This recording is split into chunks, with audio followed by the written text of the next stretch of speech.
Imagine compressing 375 million years of evolution into a single 24-hour day. Midnight to midnight. One day. That's it. Now here's the question that should keep you up tonight.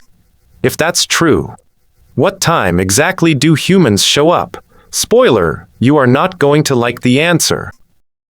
Welcome to Ever Wondered, the channel where we take numbers way too big for your brain to handle and shrink them down until they actually fit inside your head.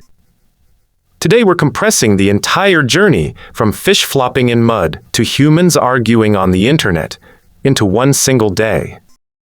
Grab a coffee. This one's a ride. Our story starts at midnight with a fish named Greg. Okay, his real name is Tiktaalik, but Greg is easier to root for, and frankly, he's earned a nickname after what he's about to go through. Greg lived about 375 million years ago, in shallow, swampy water, and Greg had a problem. The water was getting crowded. Competition was brutal. Bigger predators, smaller spaces, the usual real estate nightmare. And evolution, never one to waste a good crisis, had been quietly tinkering with Greg's fins for a while. Those fins had bones inside them. Wrist-like bones, elbow-like bones. The kind of bones you'd expect to find in something that walks, not something that swims. Nobody planned this, by the way. Evolution doesn't draft blueprints. It doesn't hold meetings. It just keeps whatever accidentally works and quietly throws out the rest, like a chef who's never measured an ingredient in his life and somehow still runs a 5-star kitchen. In Greg's case, vaguely leg-shaped fins accidentally worked. So at the very first tick of our clock, midnight, Greg drags himself out of the water and onto land. It is, by any measure, an awkward first date with dry land. He can't breathe right. He can't move right. Gravity is suddenly a personal insult, but he's out. And that's the whole story, really. Evolution doesn't reward elegance. It rewards good enough to not die today, which honestly is also a pretty solid life motto. By around 1 a.m. on our 24-hour clock, Greg's descendants have figured out the basics of being land animals. They're amphibians now, splitting their time between water and shore, like the world's first remote and in-office hybrid work arrangement, except the commute involves gills. But there's a catch. Water is still required to lay eggs. And that's a serious problem, because if you're an amphibian and your local pond dries up, your entire family line just ends. No pond, no future. Tough crowd. Evolution looked at this problem and basically said, good enough isn't going to cut it this time. So by around 4 a.m., something new appears, the amniotic egg, a self-contained, waterproof little life support pod. For the first time, animals can lay eggs on dry land without their offspring shriveling up like a forgotten grape at the back of the fridge. This single invention opens the door to reptiles, and reptiles are about to have a very, very big day, which raises a much bigger question though. If reptiles are about to take over, what happens to everyone else? Well, nature wasn't finished being dramatic yet. Not even close. Around 7:52 a.m., the worst morning in the history of life on Earth happens. Scientists call it the Permian-Triassic extinction. Most people just call it the Great Dying, which, honestly, undersells it a little. An estimated 90% of all species on the planet are wiped out. It is, statistically, the closest life on Earth has ever come to starting completely over from scratch.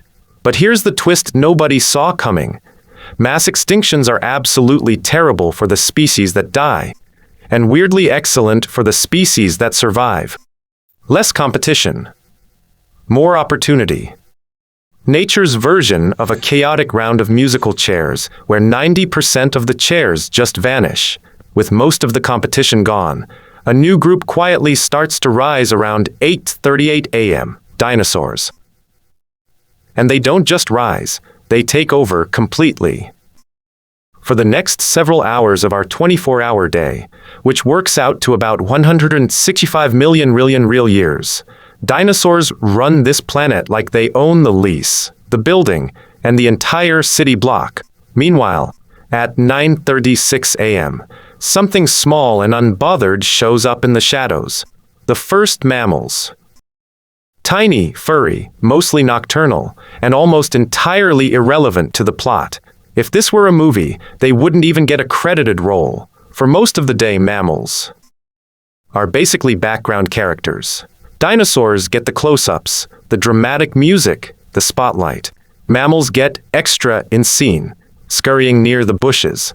By 2:24 p.m., a side branch of dinosaurs starts doing something unusual, growing feathers, then flying. We now call them birds. Which means, technically, every pigeon outside your window right now is a dinosaur that gave up world domination and learned to fit comfortably in a bird bath.